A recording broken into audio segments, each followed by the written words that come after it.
السلام عليكم ورحمة الله وبركاته، ورجعنا في فيديو جديد. النهاردة هنعمل مع بعض حاجة متأخرة. أنا هعمل رقاق النهاردة. أنا ما عملتش وما اشتريتش وما بحبش بتاع الشارع بصراحة. أنا ما كنتش أعمله بإيدي، ما بحبوش. بطلع فيه عيوب الدنيا. فإحنا النهاردة هنعمل مع بعض كيلو دقيق عليه شوية ملح وبرضه رشة سكر. انا بحس ان السكر والملح بيحسنوا الاكل يعني.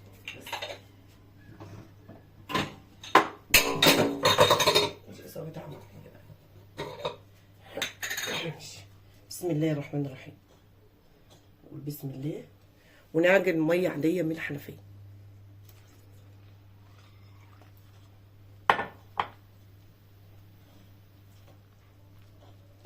بصوا هوريكم الملمس العجينه بيبقى ازاي، مش طري ومش ناشف. طبعا اللي ما عندهاش كيلو دقيق خلي حبه بس للرش كده.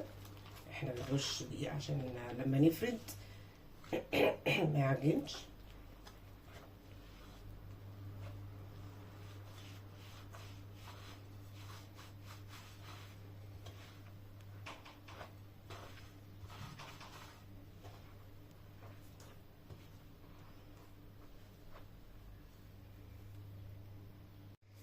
خلصناها عجناها اهي.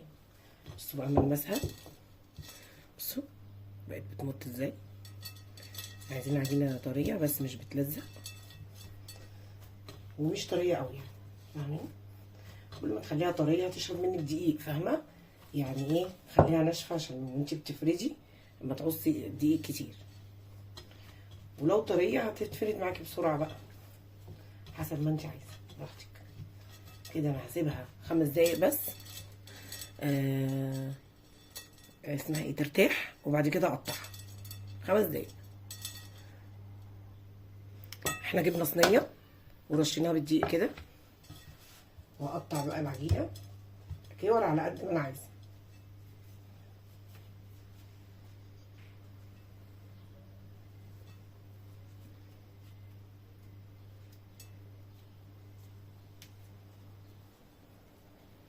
شايفين اهو دوت الحجم اللي انا عايزاه، حسب ما انت عايزه بقى. الرقاقه كبيره صغيره وسط، قطعي الحجم ده كويس، هيجيب لك صينيه حلوه يعني كبيره. لو عايزه صينيه بقى صغيره او صوانيكي صغيره مش بتكفي الرقاقه، اعمليها صغيره كده. بصوا اهي، حطيها في كفك كده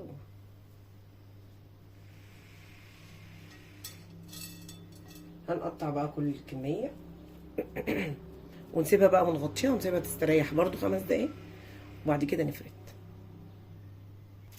بصوا خلصنا كيلو دقيق حلو. كيلو دقيق بصوا عمل قد ايه. كل ده هيطلع رقاق. هسيبه بس يرتاح شويه. الرقاق سهل خالص، انا كنت بحبه وبلم الجيران والله العظيم قبل ما افتح القناه. كنت ساكنه كده في بيت العيله، وكنت اخت جوزي الله يرحمها ماتت في الحج السنه اللي فاتت، دعونا بالرحمه. الله يرحمه يا ابو العافيه. وبعدين كنا بقى بنلم الجيران ونقعد نعمل وجمال يقول لي الله يرحمه برضو كان يقول لي اعملي بقى لحد صحابه كده وعمه اخو جمال يعني الكبير، كنت بعمل له. والله يرحمهم جميعا يا رب، الله يرحمه الله يرحمه. بس نقعد نعمل ايه، نقعد نعمل الرقاق واتعب بقى وكده. بس كنت بعمل بسم الله ما شاء الله كميات، كل واحد كان بيعمل 10 كيلو ولا 5 كيلو. كنت برق كام واحدة على بعض وحد بيسوي عليا وانا راقة. يلا هسيبكم بقى لغاية لما يرتاح ونرجع تاني نفرد العجينة ونوريكم هيستوي ازاي في البيت من غير فرن اللي هي بتاعت الخبيز دي ولا حاجة، على البوتاجاز. او لو عندك حلة بالكهرباء زي هوريها لكم برضو تعملي عليها. هنبتدي بقى نفرد رش دقيق. العجينة بقى ارتاحت خالص خالص.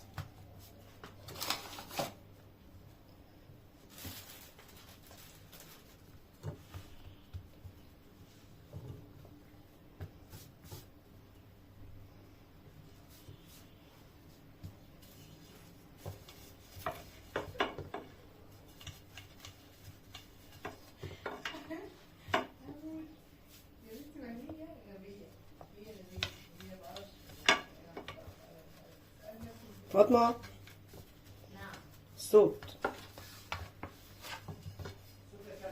احنا هنعمل كده.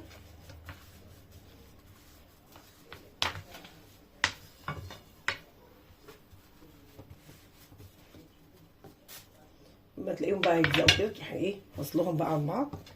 ولو انت مش محترفه هي واحده واحده كفايه.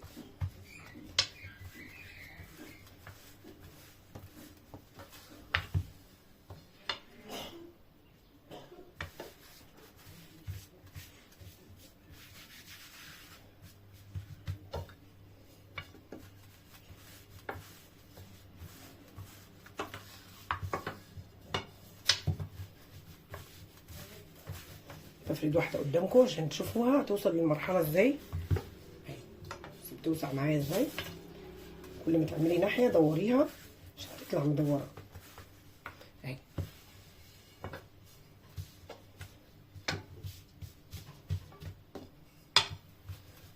عايزه بقى ترقي زي ما انت عايزاها تخينه شويه عشان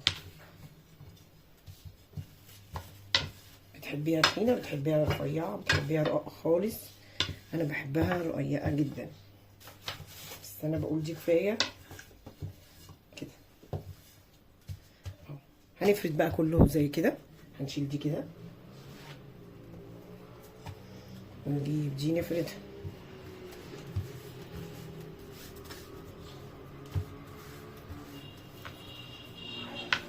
اوريكم بقى بتسووا ازاي فوق البوتاجاز.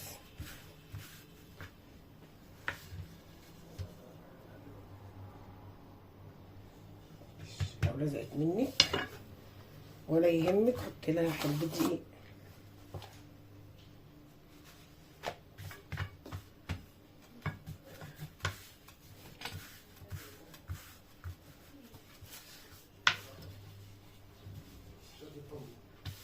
هو ايه ده؟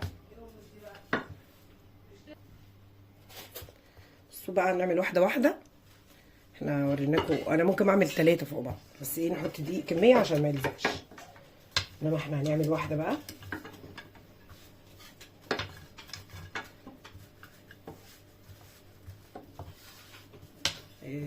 العجينه لما بترتاح بتتفرد بسرعه.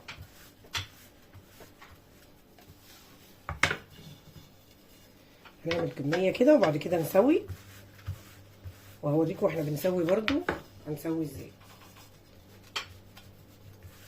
الرقاق سهل، حبه ميه وحبه دقيق سنه ملح خلاص.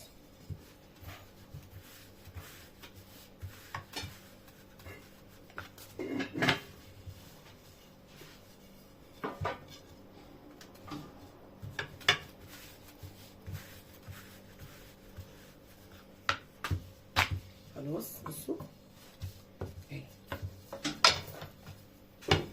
ولا اسهل، هو ده الرقاق. هنسوي بقى وتعالوا نشوفوا احنا بنسوي ازاي. يلا بينا هناخدها كده ويلا نروح على البوتاجاز. صينيه بقى حطها على النار سخنت اهي. هنروح حاطين الرقاق. ممكن تسويها كده وممكن تسويها في الفرن بتاع البوتاجاز على الصاجه برضو. تشيلي الشبكه وتحطي الصاجه، بس ترفعي الصاجه شويه عشان ما تبقاش على النار مباشره وتعملي. هنشوف بقى ايه. انا اول مره اجرب على النار من فوق يا جماعه،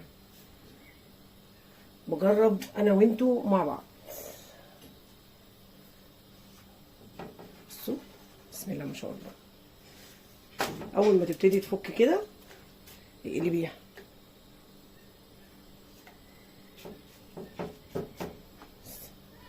شايفين عشان رقيق وحلو. بص هيبقى دلوقتي حلوه التسويه على النار اهي. حطي صينيه، قلبي صينيه صينيه فرن عادي واقلبيها واعملي عليها اهو. شايفين الرقاق؟ وممكن تطلعوه بقى كده يبقى رقاق طري، فاهمين؟ هو اساسا هو برضو ممكن تعمليه تسيبيه ينشف هيبقى رقاق ناشف. انا كده التسويه دي جميله وعجباني، مش هسوي اكتر من كده.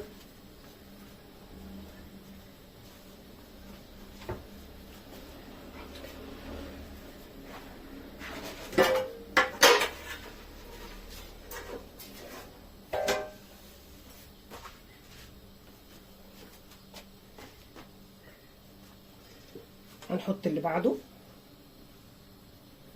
اهي. شايفين ولا اسهل؟ انا ما عملتش رقاق، احنا النهارده على فكره في العيد بس انا ايه ما كنتش هعمل ورحت اشتري اللي ما عجبنيش، فقلت لهم خلاص وانا قاعده في العيد في الاجازه كده هعجن لكم كيلو، ده ما ياخدش وقت معايا، يعني ساعه زمن هلاقيني خلصت الكيلو كله عجن وتسويه ان شاء الله. وفي العجن ما خدش وقت، والتسويه برده ما بياخدش اهو زي ما انتم شايفين قدامكم اهو، ما بياخدش وقت خالص خالص.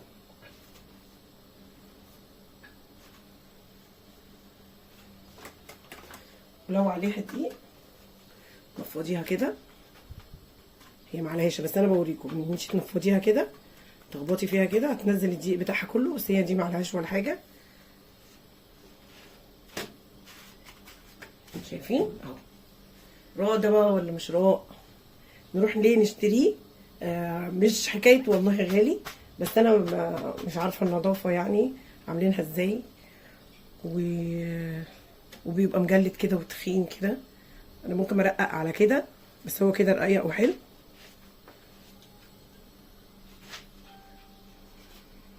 بصوا بقى، عايزه اوريكم حاجه قبل ما نحط الرقاقه، من رقاقه ورقاقه نعمل ايه. هنجيب فوطه المطبخ كده ونمسحها.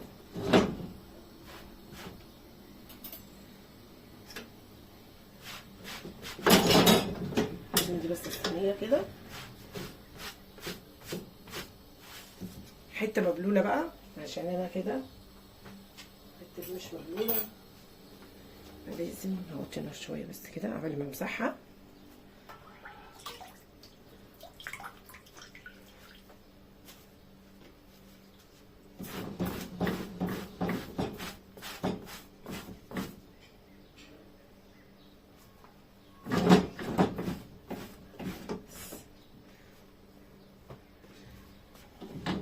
بله حته وعلى طول امسحه، بين الواحده والواحده امسحه. بصوا دي كبيره شويه بس الحمد لله انا حاطه صينيه كبيره. هنشتغل بقى كده على طول، اول ما تشمع تقلبيها وهنكمل كل الكميه. وممكن بقى واحده تساعدك انت تفردي وهي تسوي وتخلصي بسرعه بسرعه بسرعه.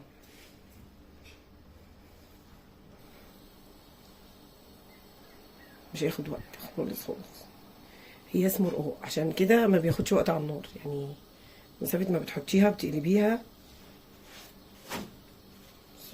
لو عايزه حبه رقاق طري تطلعيه وهو كده وتطبقيه وتحطيه في كيس وعلى الفريزر على طول. بس انا مش عايزاه طري، لما عاوز طري بعمله في ساعتها وبعمل بيه اللي انا عايزاه. اهو شايفين؟ طول ما انت منضفه الصينيه، لما تطلعي وتنضفي الصينيه دي بحاجه حته مبلوله ميه وتمسحيها مكان الدقيق ما بيتحرق، الرقاق يطلع زي الفل وما يطلعش ولا محروق ولا اي حاجه.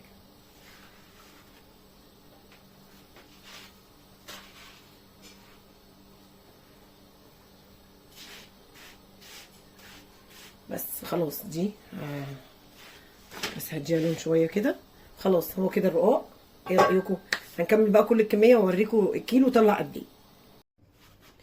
خلصنا الرقاق. بصوا انا الفرده دي كنت احط عليها كده، مش هم دول بس، ده كيلو بسم الله ما شاء الله.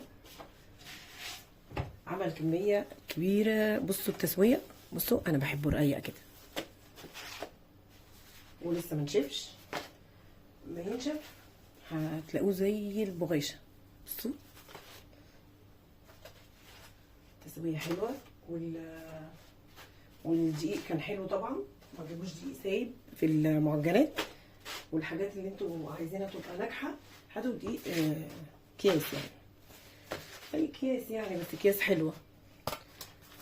انا جايبه دقيق اكياس، مش جايبه دقيق سايب. كل ده كيلو دقيق ابتدى ينشف فهيتكسر. بصوا لما يتكسر، بصوا رقيق جدا. انا بقى بحب الرقاق كده، هو اسمه رقاق عشان كده رقيق، انما انا اجيبه من الشارع ونفخنهولي. بصوا دي كبيره، كل واحد يعمل بقى ايه حسب الصينيه بتاعته. بصوا بصوا، عايزه اوريكم الرقاق. بصوا ورقه سجاره، شايفين؟ شايفين الرقاق؟ بصوا هو ده اللي اسمه رقاق، شايفين اهو.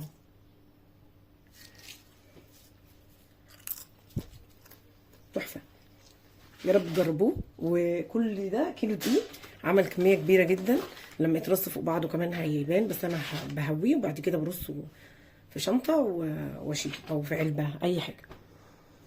يا رب يكون الفيديو عجبكم. والرقاق بتاعي بصوا ايدي باينه من الناحيه التانية ازاي.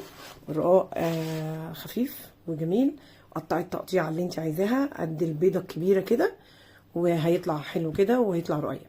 ولو ما عندكيش النشابه، على فكره عصايه مقشه تكون نضيفه، ايد مقشه يعني تكون نضيفه ما استعملتهاش، وتفردي بيها او تقطعيها على قد ما انت عايزه، وتسيبيها للرقاق او المعجنات عامه، الفطير اي حاجه.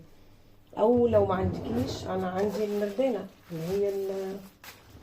اللي هي بتفرد العجينه دي، اي حاجه افردي بيها، افرديها بس مدوره وخفيفه زي كده وخلاص. هو ده الرقاق. ويا رب يكون الفيديو عجبكم وتجربوه. ولو ما لحقتيش وانت عيالك بيمتحنوا وخلصوا امتحانات قبل العيد على طول، ما لحقتيش تشتري وما لحقتيش تعملي، عجني كيلو دقيق بس. لما تعجني دقيق خلي بالك يكون عندك دقيق تاني عشان ترشي على العجين وانت بتفردي عشان ما يلزقش منك. تمام؟ بس هي دي كل المعلومات، واشوفكم في فيديو جديد. وما تنسوش اللايك، والسلام عليكم ورحمه الله وبركاته. كل عام وانتم بخير.